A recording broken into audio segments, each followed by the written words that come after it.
এই জন্যই সবাই বলে যে শিল্পীর জীবনে দুঃখ আসে না, তার সৃষ্টিতে কখনো আগুন জ্বলে না। তুই এই গান রেকর্ড করবি, রিলিজের সব ব্যবস্থা আমি করব, যত ইনভেস্ট লাগে করব। ইনশাল্লাহ একদিন এই গানের জন্য পুরো দেশ মাতবে। আমার কেন জানি মনে হয় এই গানটা তোকে নিয়েই লিখছে। একটা মানুষ যদি সত্যিই চিট করে তাহলে এইভাবে কেন গাইবে? Nabila please stop. কুহু, কি কাব্যের গান শুনে পালাচ্ছেন?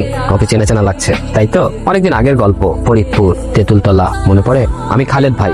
তো আপনাকে স্পেশাল থ্যাঙ্কস। আপনি না থাকলে এই অসাধারণ গানটা তৈরিই হতো না। মানে তোমার কলেজে যাওয়ার পথে প্রতিদিন দাঁড়িয়ে থাকতো একবার তোমাকে দেখার জন্য। কি যে ভালোবাসতো তোমায়, সাহস করে কখনো সামনে বলতে পারেনি। তোমার কলেজের দারোয়ানকে ঘুষ দিয়ে তোমার একটি পাসপোর্ট সাইজের ছবি ম্যানেজ করে দিয়েছিলাম কাব্যকে। ও যে কি খুশি। তারপর একদিন অনেক সাহস করে ওর মনের কথা বলতে গেল। সেদিন তোমরা এলাকা পাল্টে চলে গেলে, আর কোনোদিন তোমাকে দেখা হয়নি। এত বছর পর যখন তোমাকে দেখলো তখন তুমি ওর ফ্রেন্ডের গার্লফ্রেন্ড।